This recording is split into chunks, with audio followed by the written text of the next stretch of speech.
Asante sana mama gavana wetu, Mheshimiwa naibu wa rais, mawaziri wale tulio na hapa, Mheshimiwa Chelugui, mangavana wetu, seneta wetu Kadhuri Murungi, wabunge wa hapa Meru, deputy governor, viongozi wote wale wamefika hapa, na bila kusahau ma-PSs wote wale wetu wametoka Nairobi kuja kuwa na sisi, na viongozi wa wakulima wa kahawa.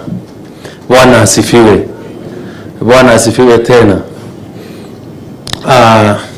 Kwanza wacha ni wakaribishe hapa Meru, sababu hapa ndipo nimezaliwa, na niunge gavana mkono kwa kusema ya kwamba mmekaribishwa hapa na tuko na furaha kuwa na nyinyi hapa siku ya leo. Naibu wa rais, this is your second home from Nyeri. Feel comfortable and we are happy to have you with us this day. Let me thank you most sincerely for taking the lead in organizing and making sure that we assemble the coffee stakeholders here today for us to have a candid, robust discussion on how we can revive the coffee sector. I am happy that from this particular meeting and with the attendance of the various stakeholders that are here today, whatever challenge that is identified, the impediment, whatever makes it difficult for this sector to get back to where it was in those early years of 70s and 80s, this forum will come up with a solution that will guide the Ministry of Agriculture and Livestock in doing what it's supposed to do to ensure that our coffee farmers are able to get good money for their coffee. Our farmers are able to get back to their farms and be able to increase the productivity of coffee. I remember in those early or late years of 1980s, we used to produce around 130,000, 128,000 metric tons of coffee. Today, our coffee production has declined to the 30s. That is the figures for 2021, 2021. Our production for coffee was around 34,000 metric tons. So we want to, in my view, to understand where did the rains start beating us.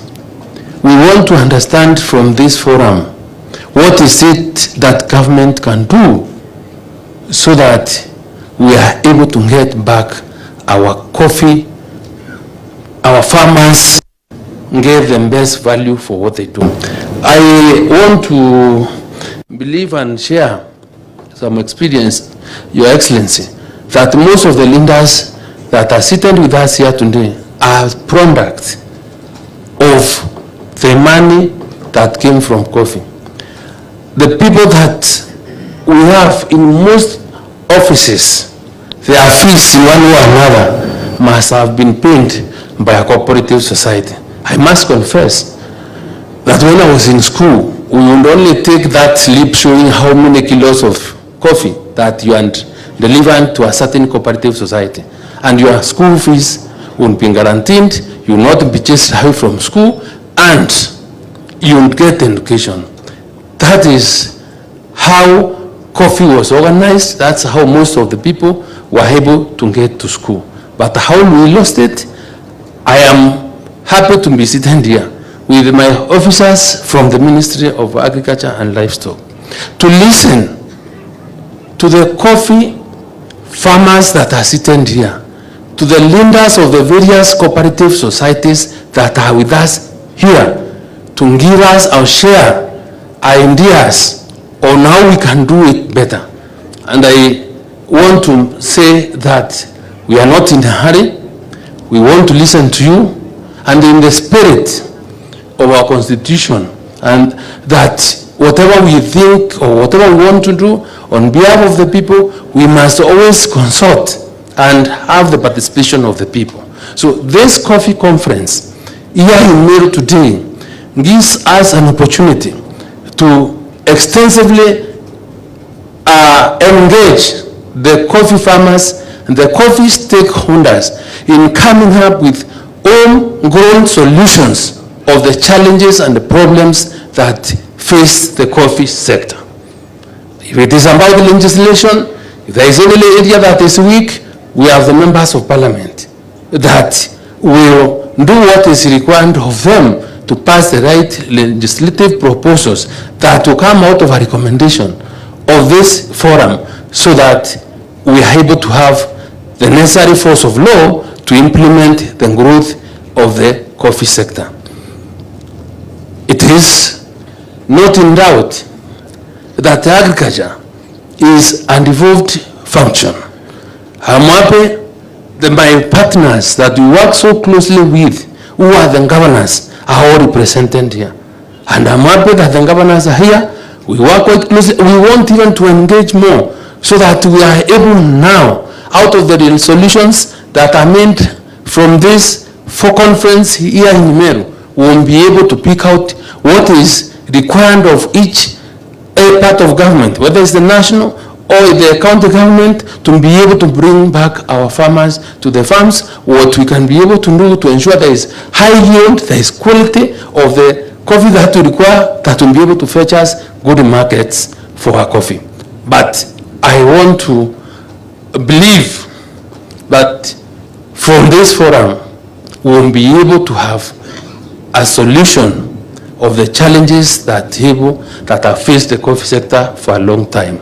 Out of this forum, because we have the practitioners, we will be able to share with us what you think is what we need to do.